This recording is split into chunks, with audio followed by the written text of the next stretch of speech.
Hello，大家好，我们是大特殊中文。好，今天邀请到一位非常专业的，哇，这个了不得不得了。对，好，那今天邀请的嘉宾是吉姆同学，欢迎。欢迎。Hello， 谢谢。这个吉姆算是大名人了哦。这个我们吉姆先自我介绍一下好不好？让我们这个有的观众还不太认识你啊，介绍一下。好，谢谢。就是首先感谢你们邀请我参与本次的这个博客，我也看过你们很多的在 YouTube 的一些视频，觉得你们做的事情还是蛮有趣的。与此同时，可以就是认识几位新朋友，也是很开心，能够跟几位大叔一起线上聊，也挺开心的。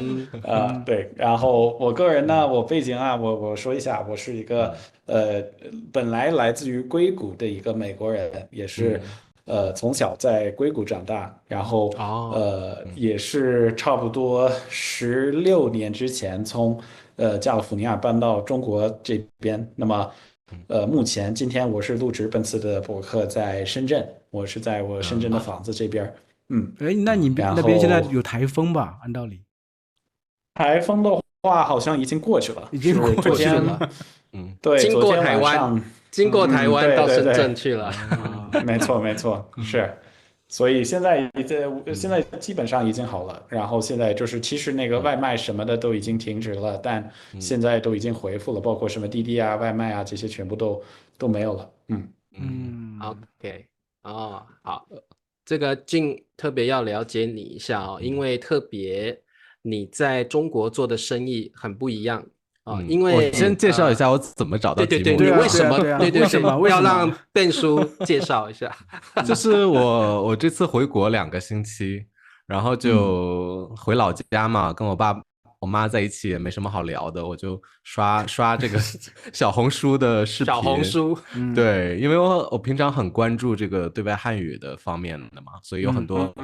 大数据就推给我这个外国人的视频。然后刚好我一看，哎，有一个外国帅哥在直播，然后我就进去了。本来也没有就是任何期待，就进去看一看。然后就看，一般我会觉得可能会分享一些比较肤浅的，就是很那个宽泛的内容。但我发现吉姆他正在介绍怎么帮助这个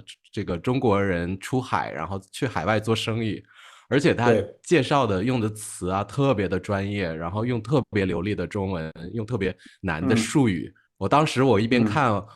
我父母说你在这看这个干嘛？然后我说是一个外国人他在直播，然后我爸妈就傻眼了，就是说哎这比我的中文还好。然后没想到我邀请吉姆，然后他就过来了，我就觉得这个背景跟我们采访的其他的任何嘉宾都不一样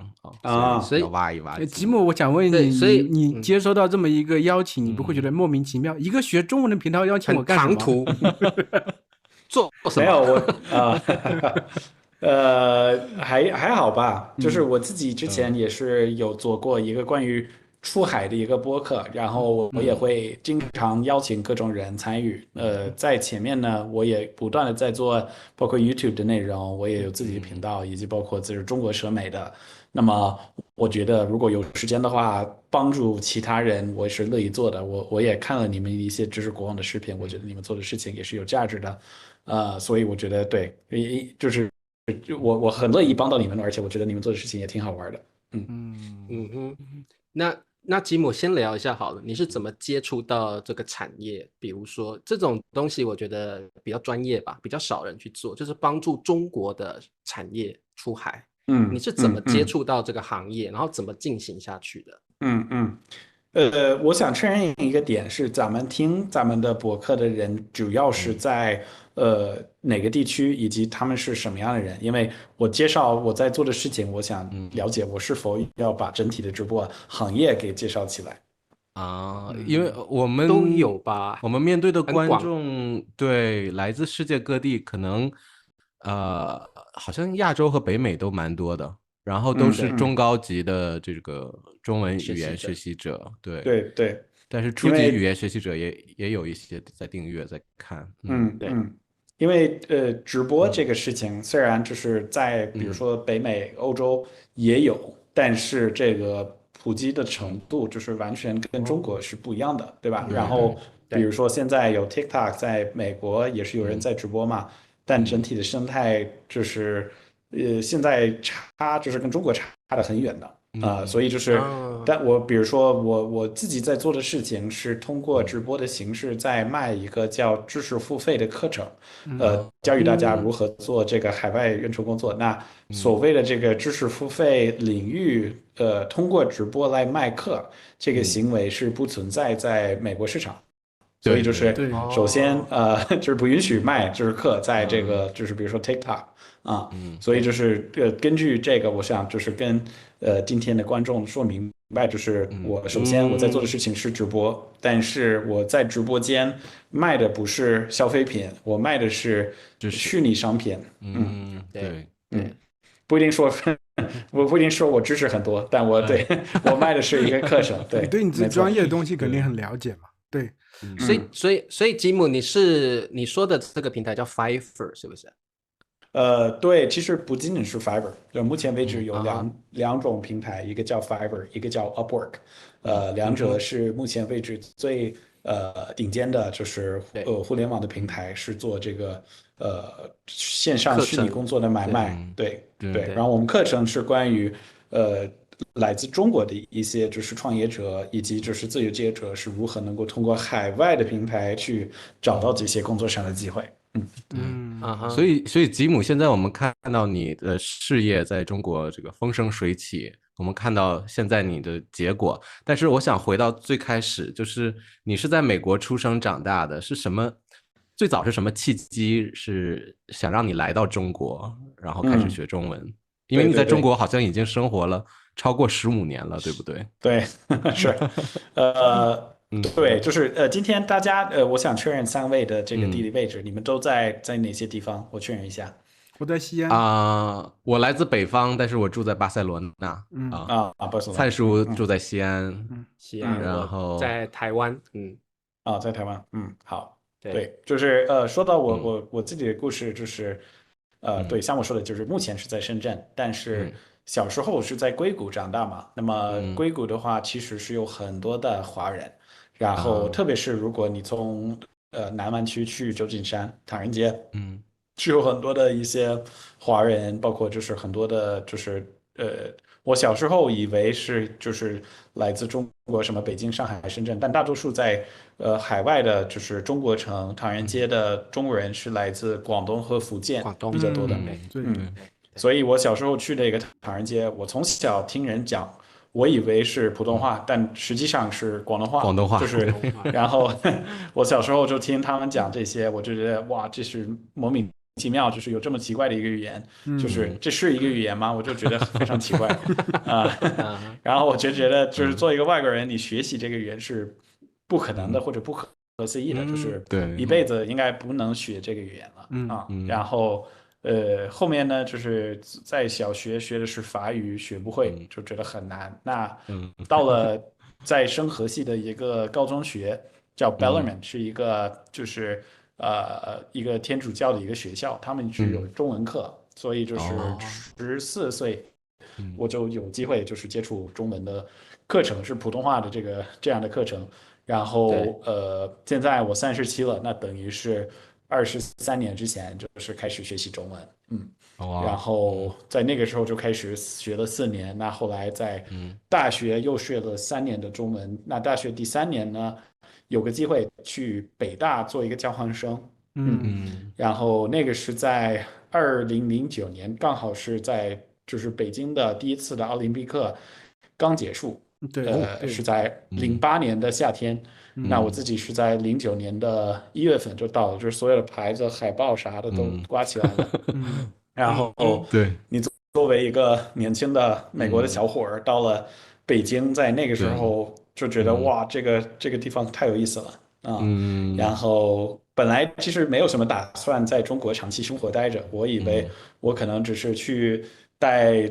一个学期，然后去看一下长城啊，喝一些啤酒啊，喝一些眼镜啤酒，然后吃一些饺子，然后就完事了，对吧？就回去了，就是回到美国，然后继续生活下去，作为一个正常的美国人，对吧？但结果那个就爱上了中国，那等于是我在那个学期之后就没有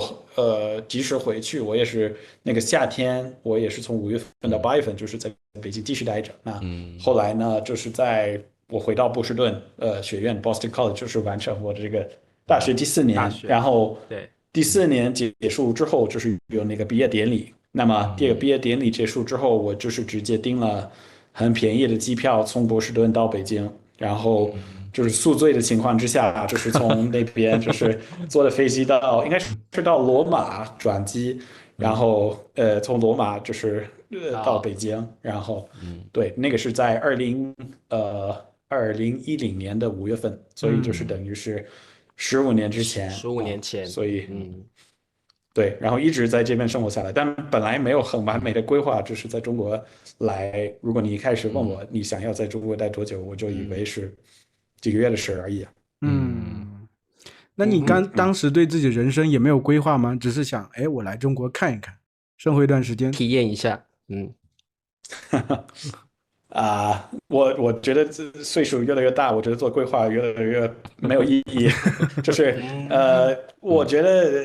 对我肯定没有规划在中国发展。就是我觉得我比较幸运的点是小时候作为一个美国人，你能够这么早开始学习中文嘛。那么关于我的规划的话，其实我说实话，我也没有做一个很完整的规划。我可能的规划是，我最开始可能是毕业之后，在美国某个比较大的城市找一份正儿八经的工作，对吧？就是但具体在哪儿，具体做什么事情，还是比较模糊。可到了中国还是没有应该需要找一个工作来，或者是找一个签证来留下来，对不对？对。那你当时是怎么留下来的？对。最开始找到了一份在诺基亚的工作，就是那个手机公司嘛。就是全球第一最结实的手机平台，就是你把手机扔到地上就也不会坏的，是吧？然后对，后来呢，就是做了1年左右。那么后来呢，我是被另外一家公司叫杜蕾斯被挖了，就是杜蕾斯在中国，他们杜蕾斯对是做那个我知道的那个东西吗？对啊，安全套啊，那你没事，不用假装，没事。没事。我们明明上一集刚录完，茶叔怎么又拘谨起来？对。然后当时还是挺好玩的嘛，就是这个就是我帮他们做的事情是做病毒视频，就是在。我不知道大家有没有记得，什么病毒视频，就是传播特别快的那种病毒式传播的那种。对，就是在台湾没有这个说法吗？你看那个表情。台湾没有这个说法。病毒式传播的那种。病毒式传播很快的对。我知道病毒就是预防那种病毒。不是，它传播特别快，特别快那个视频，很洗脑。然后比如可能是一个歌曲啊，或者是一个很傻的一个点。在那个社交平台会很多，有些做的特别好的那种，传播上百万、上亿的那种。好有意思的工作哟。所以你想怎么传播这个杜蕾斯呢？我们想问一下你，这么保守的？对呀。其实我觉得可能有的人不太知道的一个点是，当时的互联网还是挺开放的，就是在08年的时候2012年、2013年，就是那个能够讲的东西和话题的尺度还是挺高的。对，就包括之前我们也北京下了暴雨，我们有做了一个广告是。有一个小伙儿，他买了一双那个 Nike 的 Air Force One，就是白色的鞋子。然后他想就是保留不会有物资嘛，然后他在鞋子上面套上了2个安全套，就是为了保护。然后保护他的鞋子，对，保护鞋子，我们就把这个就是包装成一个很安全对海报，然后就是这个就变成了一个非常就是爆款的一个视频，肯定会能想到，不过现在肯定不允许这样，我觉得确实是。现在不行，完全不行，对，对不能开这样的笑话。是的，但这个工作还是蛮好玩的，对。然后再往下呢，就是有一个英国广告公司，他们想让我做他们的一个在中国区的负责人，我就帮他们从0到1做他们的公司注册呀、招募团队呀，然后就是这些最开始的工作。那么在16年，我就是有一点受不了，继续就是跟那些英国佬继续合作，然后我就决定自己成立自己的公司。对，然后那个快10年了，就是有我第一份公司是叫 Relay Video 如雷视频，如雷贯耳的如雷，然后是帮这个中国本土公司做海外营销的视频。包括在宣传片啊，以及就是类似于这样的广告片等等，然后这个就已经做了10年。那在过程当中，我也是在这10年也是在不断的探索一些新的业务模式，新的一些机会。那之前我们做这些宣传片的项目，就是量比较多，因为是有很多公司在需要就是这种高质量的视频。那这个业务还在做，不过近几年就是这个业务下降了一点点，因此我们就开始尝试一些新的业务模式。那么我自己就是你刚才说到这个知识付费课程，其实本来没有这个任何规划做这么一个课程，就是好像我生活中很多的机会来的比较突然，很随意。然后对，然后我之前就是不断的在，因为我拍视频嘛，就是有视频制作公司，我也在视频号不断的在拍短视频。那么我拍了就是随机就拍了一个视频，是关于中国人怎么样赚外快，就是这个话题的一个视频。我讲了差不多6、7种方式，就是如何通过互联网赚钱。这个肯定是爆款，因为赚钱是一个流量标签。中国人最爱赚钱，是。然后拍了这么一条视频，后来就确实变成了爆款，但大多数的问题是关于这个，因为我不仅仅讲的是这个海外演出工作平台，就是这样的很多各式各样的就是网络平台可以赚钱，然后其中一个是这个海外演出工作平台，但大部分的人的问题是90%都是关于这个海外演出工作，结果他们就开始叫我吉木老师，我本来没有这么一个自己的标题，然后后来就是很多人也跟我就发私信，就是几千个人给我发私信说，哎，你是否有一个课程是关于这个海外演出工作的这个事儿？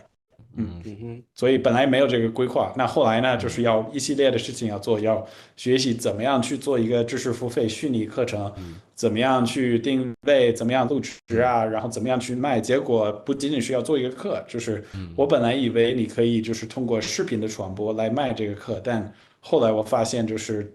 直播这个领域更好的能够卖这种产品，所以后来就是又有一个挑战，是要学习怎么样做直播，怎么样做话术啊，怎么样通过直播的形式卖东西。然后这个赛道呢，真的就是对于一个虽然就是我本来也会讲中文，但我觉得这个直播这个事儿对于你自己的中文的表达的能力啊，包括很多的就是话术挑战性还是蛮高的，就是这个挑战性比我想象中还要高很多。对，对，我觉得吉姆特别厉害。你不仅仅是对，因为我刚才听了一下，就是你在大学的时候学的还是中文，但是你到对吧？到中国之后，第一个工作是诺基亚的，从那个时候你基本上就开始做营销啊、拍视频之类的吧，对不对？对，没错。然后我发现你的每一步走的，其实你都是自己在学习，学习能力特别强。你看抓住了这一个机会，马上做出一个课程。然后又马上一开始进军这个直播的领域，一路的学习能力特别强。对，还行吧。我就是我可能是这种人，是闲不下来，就是总是喜欢接触新的东西，就是总是喜欢接触新的领域。那好的一面是可以学习的很快，但不好的一面是有点ADHD， 就是多动症是吗？就是我很难闲下来，就是但我就是不断的脑子在动，所以就是这个是我的一个，也是一个优点，也是一个问题。对，我还想就是替我们这个观众问一个问题，我们毕竟是一个中文学习的频道，就是我想问一下，你才来中国的时候，中文已经在什么样的水平了？你究竟是怎么把中文学到这样的状态？很差。很差，非常差。但是怎么学到这种状态？只是说你因为在中国待了很久吗？还是有什么样的方法？是因为你大学的专业课，还是说你做这些事情，然后你要迫使你就是在做这些工作的过程中学习，还是说你有特别的去学习中文？对，我首先我说一个点是我自己，我比如说我在北大的时候是我第一次来到中国生活，那么我当时已经学了差不多6、7年的中文嘛，在美国，那么我觉得其实很多外国人在海外学习中文，有点类似于中国人学那个李磊和韩梅梅那个课本，对吧？就是我们的英文课 Hello, how 本 are 的 you？对，就类似于这样，就是 Hi, thank you 你会有这种官方的这种说法，教对吧就是科书的你好，你好吗？我很好，你呢？类似于这样，就是非常官方。那对假如说我到了北京，我有一个就是北大的派了一个出租车司机来接我，是吧？然后他举了一个牌子，然后把我的名字写错了，然后我就走到他面前，然后我用了我的课本里面的中文，我说你好吗？然后他说小伙儿去哪儿啊？然后就是抽着烟，然后就是他用的中文就是我完全听不懂，就是有儿化音啊，然后有很多的俗语啊，是吧？就是乱七八糟的这些，然后就是我觉得就是这个课本里的中文跟生活中的中文是完全是不一样的啊，所以我觉得。对，这是第一个。然后第二呢，我觉得，我也没有什么语言的天赋，就是包括我在北大的时候，我也遇到过的一些其他的学员，他们明明能够学的比我快，就是脑子动的比我快，我唯一的学习的方式是不断的说，然后不断的。就是不断的不断的骚扰别人，就是我在我生活中，我不断的在身边的人不断的说话，就是跟出租车司机、跟一些朋友去酒吧呀，或者任何比如说北京胡同里面的大叔、叔叔阿姨啊，是任何人都不断的在说，然后我觉得就是这是一个，然后不要害怕犯错误，我觉得这个是很多人经常是担心，哎呀，我万一我把什么就是说法说出来，然后犯什么错误，就是怎么办，对吧？就是这个犯错误是必然的，就包括现在我经常是在我生活中，在什么声调啊、措辞肯定会犯很多错误，对吧？对。但是我觉得这个不影响就是大家跟你沟通，对吧？而且就是你只能通过这种一直在使用、一直在迭代的方式，你才能够进步自己的中文水平。对，所以你不是用一个很系统性的就是那个课程啊，第一课、第二课、第三课，而是说你真的把自己投入到跟母语者去交流，然后通过交流来提高。就是本来当然都有过嘛，就是各种中文老师啊，各种课程啊，包括4年在高中学，3年在大学。包括到了中国之后，也请来了一些就是中文老师，然后包括什么小卡片，你把单词写在上面，然后背啊，就是这些都有啊，都有。不过我觉得这些就是最好的点是给你铺点一个基础。不过到了一个地步，就是我觉得你可能只能通过最有效的还是对，对，还是跟母语者聊天是最有效的。就包括现在，其实我偶尔。我还想要，就是如果我有更多的时间，我也想更加体系化的去继续学习中文。就是我觉得这个作为一个外国朋友，你学习中文是一辈子应该是学不完的。对。我也没有认为就是我自己已经结束了，也并不是，就是基本上每天都要学习啊。特别是你直播的这些，我觉得那个术语啊、操作呀。各种各样的直播平台的功能，我觉得这个没有课本是有这些东西的，你就是自己课本学自己研究吗？可是这个你需要有人教你吗？还是你自己去探索呀？这个直播平台的功能，这个慢慢的就会学习嘛，然后这个几乎也没有什么多大的问题。对，其实直播间呢，就是更多知道的，就是更多碰到的是这些，要么是那些喜欢你的人，就是或者过度喜欢你的人，就是过度喜欢你，经常是过度吸引的很多的同性恋男孩，好像对我就是比较感兴趣，然后经常就是对，经常有一些就是私信说什么 daddy 这样的，对，然后很遗憾的点在于没什么美女，就是几乎都是那个男生95%。对，然后吉姆，我问你，你结婚了吗？你结婚了吗？还没 OK 对，然后我不是同性恋男孩，我就说明白不用强调，没关系，我们知道。因为我们有观众啊，我们很多女性观众，我不反对，只是我自己不是啊。对，吉姆，我有一个学生哦，跟你分享一下。我有一个学生，就是之前也跟我学中文，那他后来到大陆也是做直播带货，她是个印度的女孩，所以呢，她带的货是珠宝，所以她会用她很有趣的印度腔的中文来带货，来介绍她的珠宝耳环，然后很多印度的饰品，我们知道印度的黄金跟饰品特别有名，所以她直播带货非常受到欢迎，然后很多中国人喜欢跟她买，所以我想问一下，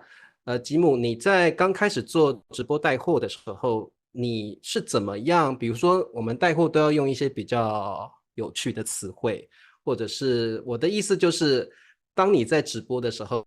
你是怎么让自己变得比较有魅力？然后你是怎么学一些带货专用的词汇呢？这是一个好的问题。我觉得首先呢是你需要了解你想要跟什么样的观众去说话啊，对，然后包括比如说今天我接入到那个这次的就是访谈，我也问了就是我们的观众是谁，是吧？因为我觉得你需要了解这些人，你才能够想清楚，就是他的话术什么样的话术会打到他的心里，对吧？所以这是一个。那么第二是。我现在卖的课是一个就是提前录制好的课程，但是我之前卖的是一个不同的商品。我之前卖的是叫1对1的线上的一个咨询，一个顾问的咨询服务。那么我之前卖的是30分钟，你可以跟吉姆老师有1对1的会议，然后我会帮每个人进行这个线上会，我会分析他们的背景，然后我会告诉他自己就是个性化的推荐，关于他自己适合做什么样的工作，所以这个本来卖的很好，但他占用的时间是很多的，就是因为比如说举个例子，我在一次直播卖20节课是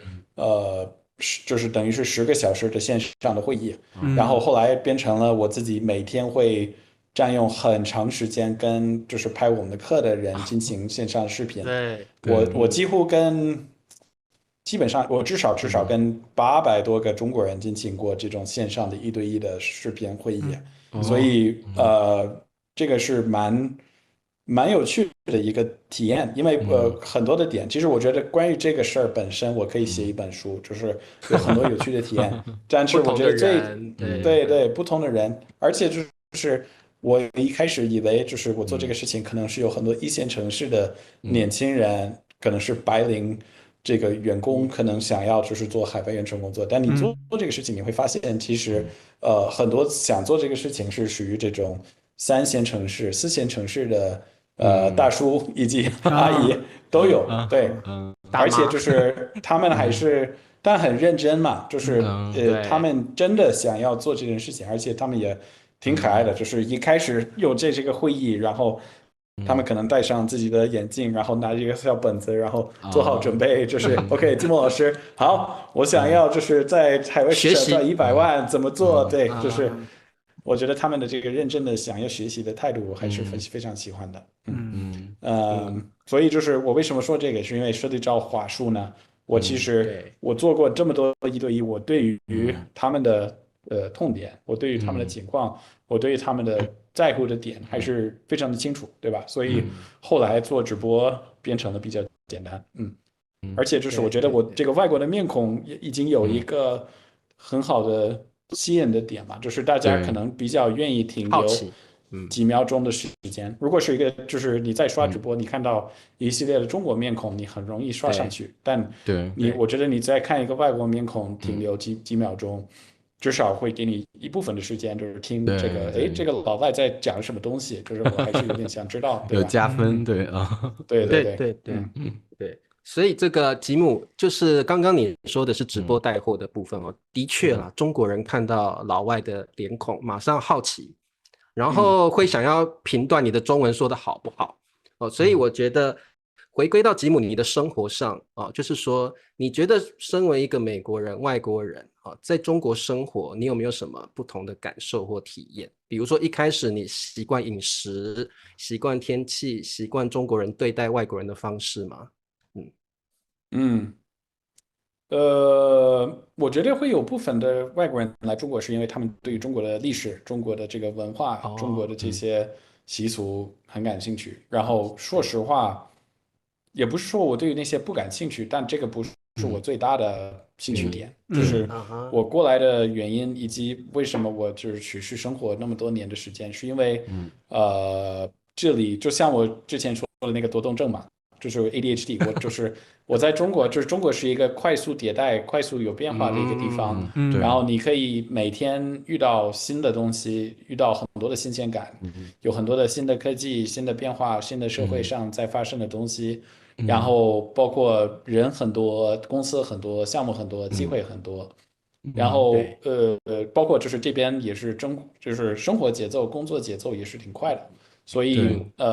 我就觉得还是更有趣。其实，基本上我每次回到美国，我可能第一个礼拜就觉得很舒服，就是比如说加利福尼亚的天气好，然后有一些就是自然环境啊，吃这个美国的餐啊等等，就是这些比较熟悉的东西还是比较喜欢。但差不多过了7天之后，就开始有点想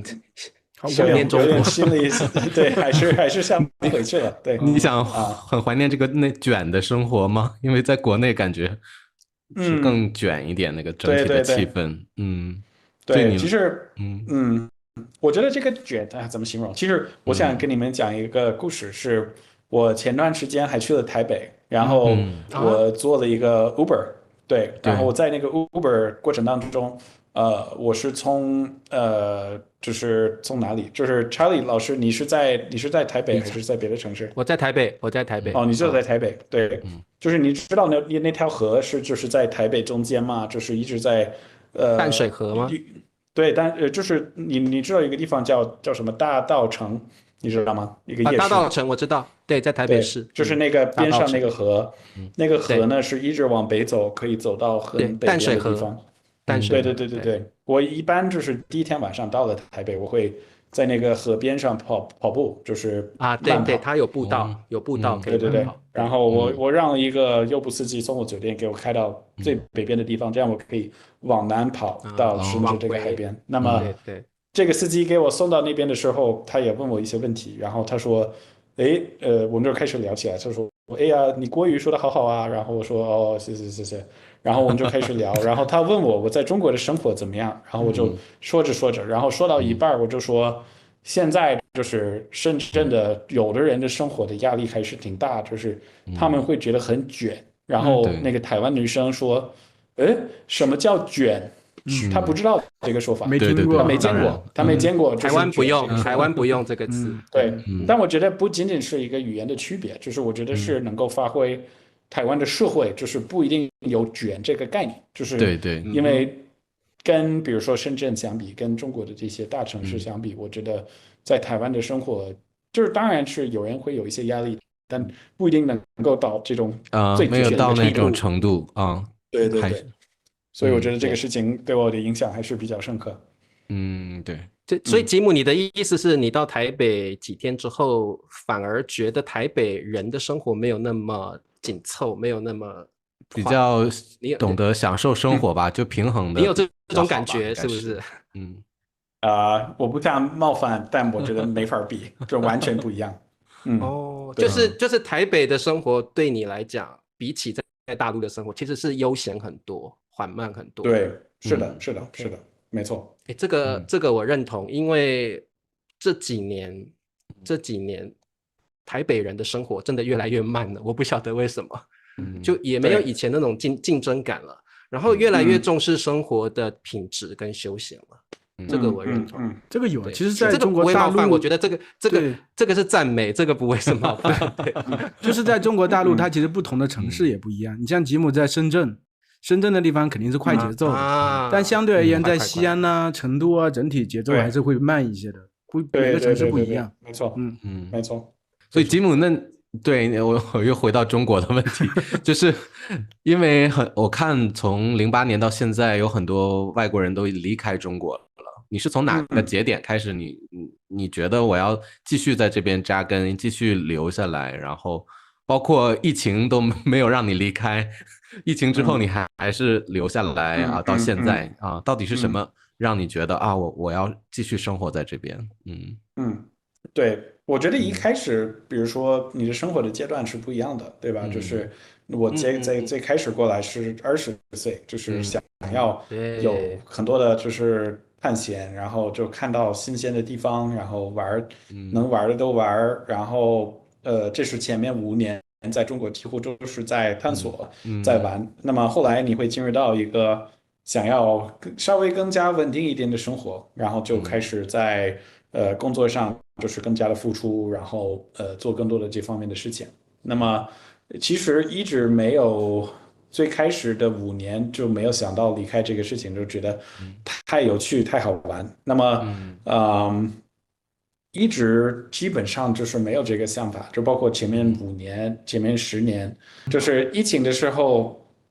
我觉得很多人忽略的点在于，就是疫情的时候，前面2年的还是挺顺利。就是在中国国内，如果你在国内，其实疫情没有影响到你的生活，对，那对吧？时候就是还蛮羡慕的，我觉得应对，该还是挺回国。好的。对对，对对，然后我自己呢，其实也记得很清楚，就是我在2019年年底，就是20年年初，已经是有新闻。我当时是在美国过个圣诞节，那我跟家人在一块儿，然后我的家人说：“哎呀，你不要回中国，因为现在有这个疫情啊，或者有点危疫情，险啊。”但是我自己当时想到的，我已经想得很明白，就是如果真的有这么传播性很强的一个就是病毒，那么首先第一，我觉得肯定会普及到全球，然后第二是如果一个国家能够控制它，肯定是中国，就是我觉得反而中国还会比较安全。然安全，后，所以我就登上了飞机，就回到中国。对，那么这5年确实，我觉得，这个疫情本身也没有让我想要离开的，就是包括我在上海就是封城的时候，我还在上海，就是这个点还是蛮夸张，不过就比较挑是我觉得战的，对，是这样。这些点也没有让我感受到要走了，就是我嗯就觉得可能是一个临时的挑战而已啊。然后到现在，其实我还是觉得在中国生活，在中国发展机会还是很多。我觉得唯一的因素可能会想让我回去是我的家人，就是因为假如说你年对，纪大了，就是随着你的自己的年龄的增长，你会看到，比如说我爸妈都在美国，那现在他们俩快70岁了，对吧？然后要照顾他们。对对，同时，我有一个亲哥在硅谷，他有2个小宝宝，2岁多的非常可爱的小侄子，那对，不能跟他们在一起，这些点还是比较折腾。但是美国这个国家本身，包括就是现在我们这个美国政治，我们有这个很多自己的问题，对吧？就是包括比如说加利福尼亚的通胀，就是现在在加州生活是生活成本也是很贵的嘛，就是很多方面。虽然就是不要聊很多关于政治，不过我觉得对，现在反正就是在中国生活，就是生活的成本比较低，生活还是比较边界，就是日常生活上，比如说外卖啊，就是滴滴司机啊，就是啊，各种的生活的这些基础建设，包括就是中国的高铁。我也频繁的出差，我一直就啊，是我前段时间我坐一个高铁从成都到香港，就这么远，而且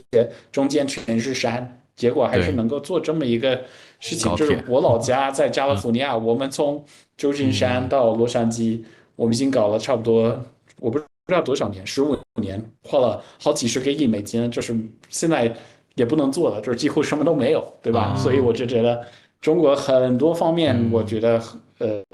还是很喜欢。我觉得唯一的想让我回去是我的家人，对，我比较想念我的家人。这个完全对，理解。对，哎，对，这个吉姆，你刚刚说人生会有很多阶段哦，这个我完全认同哦。就是你可能年轻的时候是喜欢探险，喜欢去了解一个新国家的，那你现在我相信以你的年纪已经是另一个新的阶段了吧？或许这1-2年可能是一个新的阶段的开始。那对，你在这个新的阶段有没有给自己什么样的计划，或期许，或在事业上，或自己 personal 的人生、个人的人生上，有没有什么新的想法或对，应该在中国生活时间长了，应该就变得从没有规划到有规划了吧？因为周围的人对，不一定，不一定，要看看未来的计划是什么。对，我对吉姆，因为吉姆是感觉是一个一步一步这样走来都很踏实的人，很努力工作生活的人。那所以你的未来，你怎么想象你的未来？对，其实我觉得原来假如说你5点之前问我这个问题，我可能会给你回答说，我想变成一个领先的什么公司的 CEO， 然后赚很多钱，或者类似于这样的目标。现在呢，我对于这个经济层面的渴望没有之前那么强烈。就是当然，我希望可以有足够的就是资金来支撑我的生活，以及就是存款等等。不过我现在就是可能更想要做一些更有意义的事情。然后现在其实我这个事情现在就是在你们看到我在做那个知识付费课程，是我的一个就是有利润的一个项目。但除了这个项目之外，我也在做一些别的事情。那其中一个是我在研究一个关于历史的事情，二战历史，就是有一个群体叫飞虎队，是飞虎队，我有看到你的小红书。你看了，对，有一些美国的飞行员在那个二战期间，这个故事还是挺有趣的。就是有一些美国飞行员在二战的时候，偷偷从美国来到，首先去了缅甸，然后偷偷进入到中国，然后在昆明就是作战，跟日本的飞行员。然后这种故事。我之前只知道的很模糊，但后来学的越多，其实非常像是一个好莱坞的一个电影，就是他们也是用虚假的身份进入到中国，然后他们的故事的情节还是非常的震撼，包括我觉得就是我也看了很多这些人的自传啊，包括就是我也看了一些就是关于他们的生活的自传，我也见了一些他们的后裔在美国。与此同时，我前面也生活了4个月的时间在昆明，然后当时我也认识到了一些当时在昆明生活的一些村民，包括就是当时见证就是日本轰炸昆明的一些老年人，他们也记得就是那些美国人在他们小时候在昆明。那么比如说我第一次到北京，我跟你们讲过那个就是司机，我跟他聊的时候，他也就是接我之后，他问我，什么国家的呀？然后我说我是美国人，他说美国，然后他是在开车边开边抽烟，然后边从他的那个往后看的小镜子里就看到他在盯着，对，盯着我，对，然后我说美国，然后他就。美国是世界警察，他这样说。对，然后，但我觉得有趣的点是，作为一个美国人，你去了昆明，就是大家对于你的对待是完全是不一样。大家一听到你是美国人，就觉得哇，美国好赞，尊重。对，很多人都很记得在二战期间，就是美国的飞行员就是帮助中国这件事情。所以我觉得这个其实在中国其实也有。部分的年纪稍微大一点的人知道，但我发现很多年轻人也不知道这个故事，不会知道很少，就是很少。对，所以我现在就想到的是 ，OK， 我也是一个美国人，长期生活在中国，那么我可以把这个就是比较老的故事，就是挖掘出来，然后通过年轻人能够看懂的形式来讲，然后就开始在。社媒就是做这些视频，我们会同时传播在中国的社媒平台以及海外的社媒平台。为了讲这个故事，因为我觉得如果能够让更多人看到这个历史，说不定就是可以让大家意识到，就是有一些其他的可能性，是吧？就是说不定未来就是中国跟美国也可以再次做好朋友的。对，很有意义。现在也是好朋友啦，现在也还是好朋友啦。现在很难说，是吗？是吗？我觉得吉姆刚刚说这个飞虎队，因为我有去小红书看就觉得飞虎队跟吉姆是2个凑不起来的2个东西。那今天听吉姆这样一讲，我就会觉得这个是非常有意义的事情就是一个历史。重现了中国跟美国曾经有过非常好的友谊，我觉得这个真的很有意义。很有意义。然后这个吉姆，我看到你有一个视频是从大城市搬到云南的这个视频，对，所以就是在做这个事情，对不对？没错，没错。其实现在我是云南跟深圳之间两边跑啊，然后深圳说白了是深圳是为了赚钱，昆明是为了就是那些飞虎队的就是有趣的那些事情。对，对。然后吉姆因为对你说，没有，就是云南没有什么经济上的机会，说白了就是除非你开一个旅馆，就是或者就是旅游相关的这些行业。对。然后吉姆，包括你做这个飞虎队的事情，还有你就是跟中国人互动、做直播、创业，然后你真的我觉得是一个很好的，就是跟别人沟通的交流者。然后因为我们很多观众都很想交中国的朋友，想认识中国朋友，但是又不知道怎么跟中国人互动，所以你有没有什么建议，或者是对应该注意哪些关键点跟中国人接触、聊天、互动的时候？对，有好几个了。我觉得就是我可以分享几个这个问题，我觉得有几个解决方案。就是第一是我之前自己在美国的时候，我大学第4年回到波士顿，我已经爱上了中国，我也是想要一直练起我的中文。那么我在我的大学想要，我几乎就是我说这现在说还是觉得听着很尴尬，但几乎我在大学每次看到一个亚洲的面孔，我会尝试跟他说中文。然后包括什么韩国人啊、日本人，我也有点分不清，肯定是得罪了就是任何就是那个日本人一看到他，我跟他说你好，他说哎呀你为什么要总是歧视我什么这样的，然后所以你会主动凑过去跟他们聊天。就是我发现就是有一个现象是在海外的这些中国人不一定是那么的乐意聊天的，而且比如说在我的大学，很多的那些人是去美国做交换生。或者在学校，他们想说英语，他们也不想要跟一个奇怪的白人说中文，对吧？就是他们不想要，就是不要这样，对吧？而且最夸张的一个例子是我当时有一个中国的女生在我的学校，我还是有点喜欢她，然后我想跟她就是 date 或者怎么样，那她最终她到某一天她说，哎，我们要搞一个 party 在我的宿舍，然后邀请我过去。然后在美国，就是在白人的生活中，就是 party 要做什么？要喝酒，对吧？然后这个女生是中国女生，然后在美国上学，就是英语非常好。那我想，哎，就是中国人喜欢喝酒是吗？我不知道。那结果我去了唐人街，在波士顿，我买了一瓶牛栏山的白酒，然后我带回这个大学，然后我带到她的 party。但就是有趣的点是，这个女生她想要入乡随俗，变成一个美国人，就是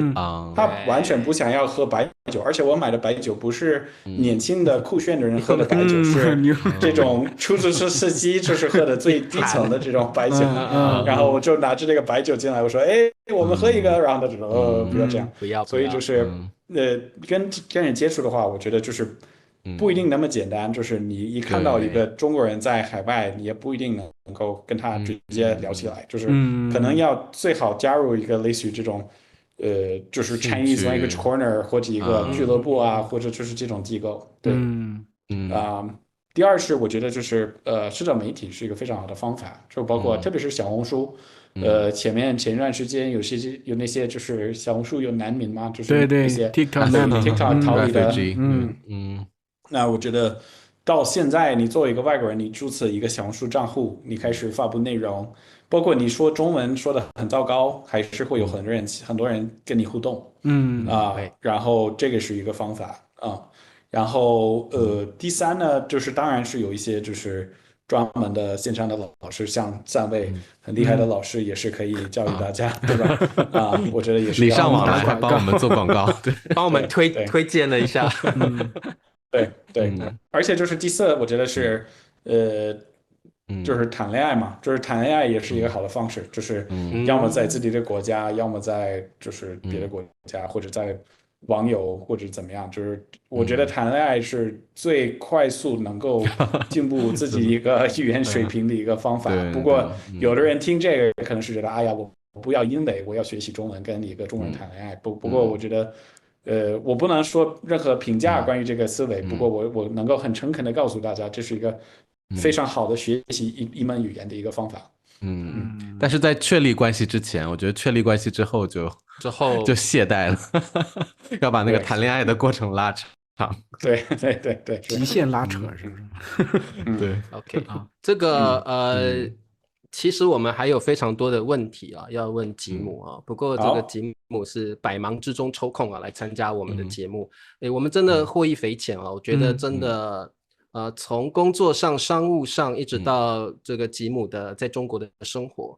我觉得最重要的是他的想法。他是一个很特别、很努力工作的人哈，我觉得这个真的感受很不一样，所以今天特别感谢吉姆来参加我们的播客。那下次有机会啊，我这个人比较想问 personal 的问题，下次有机会把你抓来八卦一下。可以，我下次来，我可以跟你们讲我参与《非诚勿扰》的这个故事。这个你还参加过《非诚勿扰》？给我们留这么大一个悬念，有这么大一个悬念，哇！对，天哪，那下次就是八卦篇啊，今天是商务篇，下次是八卦篇，可以。对，很好，好，那今天感谢吉姆啊，那我相信很多观众也得到很多收获啊，那我们就下次再邀请你咯 OK， 对，然后如果大家有什么问题，大家也可以在下面留言，对留言。那大家可以在视频下方找到这个吉姆的小红书的链接关注他的频道。对，然后如果是同志就非诚勿扰。是，我们有很多美女的这个关注，美女可以，美女，吉姆还是单身。好，那我们就下次再跟吉姆见面咯。OK，我们跟观众们说拜拜，再见，拜拜。